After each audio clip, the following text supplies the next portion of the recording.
Lev Weidman has asked us this question. Why is the many worlds interpretation not in the consensus?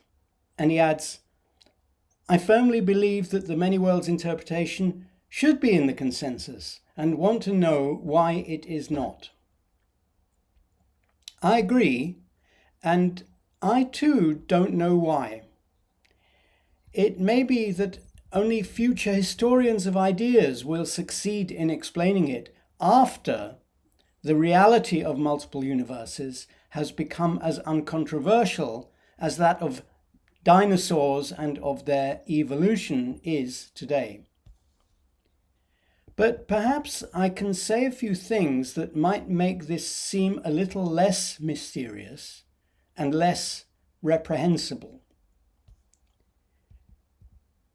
One thing that future historians might notice is that today there are strong divergences of opinion among proponents of the theory.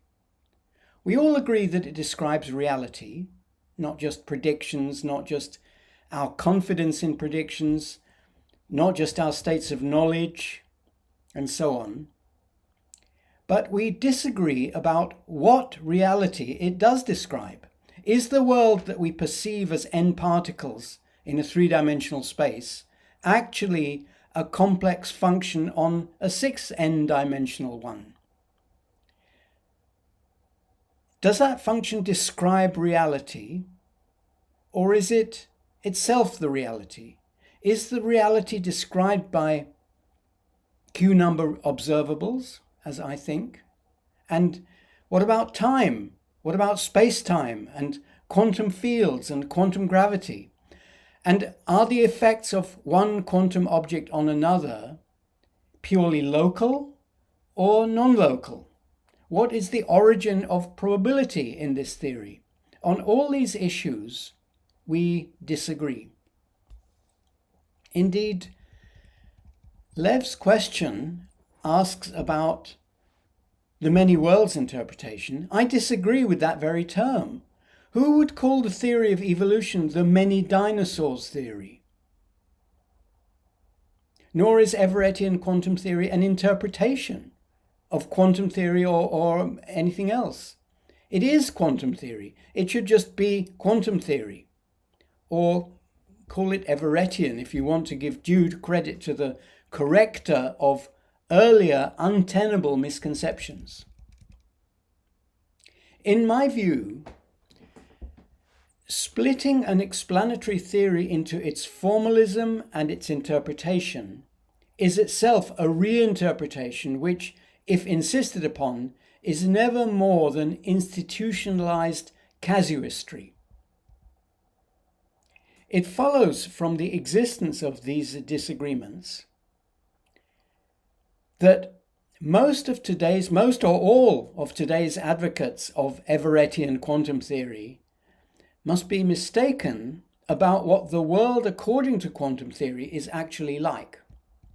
Hence, those future historians might ask, what exactly were the unpersuaded of?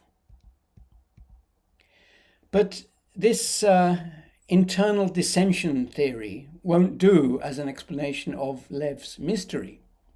In the early days of relativity, people disagreed about what the so-called Schwarzschild singularity was, whether space was finite or infinite, static or expanding.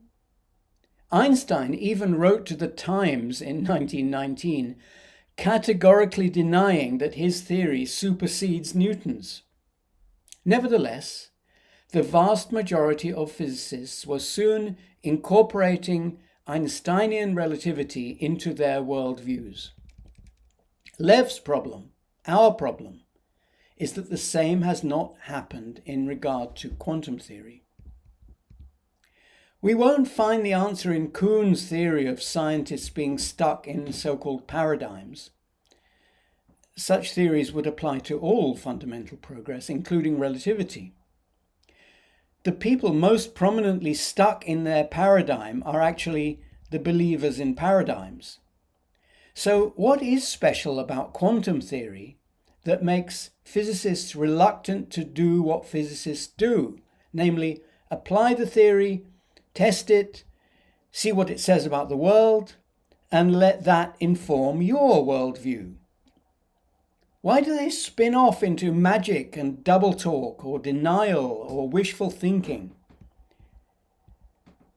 Many other insights about reality with which science confronts us are much more jarring. For example, although no one is jarred by the idea that when we see the Andromeda galaxy in the sky, we are seeing it not as it is now, but as it was a long time ago, everyone is jarred by the Einsteinian idea that there is no such thing as how it is now. If you make an arbitrary choice of an event in Andromeda to be now, all you have to do is walk up and down the street on Earth to change what is now at Andromeda by weeks backwards or forwards. The relativity of simultaneity. Surely that's harder to accept than other universes. Except for one thing. There aren't other instances of ourselves at Andromeda. No other me's, some identical, some different, and some very different, in which case, who am I? Nothing in relativity raises any such issue of personal identity. In fact, the only other fundamental theory that does so is the theory of computation, with its implication that artificial minds are possible. There too, people are wont to talk nonsense in order to avoid plainly applying the theory in the way they would apply any other. I don't claim that any of this could fully answer Lev's question, even if it's true. Still less would it provide a way to restore reason to this issue. But in regard to reason, let me close with a wild guess. In the 18th century, when they thought of themselves as living in the age of reason, they were much more gullible about the scope of science than today.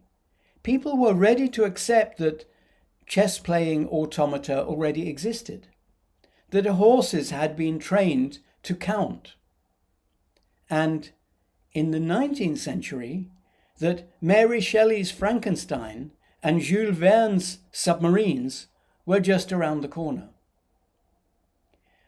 But in parallel with this unreasonable gullibility, or perhaps it was reasonable, the 19th century also saw rising skepticism, with Ada Lovelace, of all people, denying that computers could think, and later the introduction of positivism and other poison into the thinking of scientists. So here's my speculation. What else was growing during the 19th century? Science teaching, science lessons and courses in universities, in which generations learned that you don't have to change your worldview. You don't have to understand. You only have to learn to say what one is supposed to say. Be able to calculate what one is supposed to be able to calculate. Sneer at what one is supposed to sneer at. I don't mean just astrology and creationism, but eventually at reality itself. That may be how we got into this mess. How to get out of it again, I must leave as an exercise for the audience.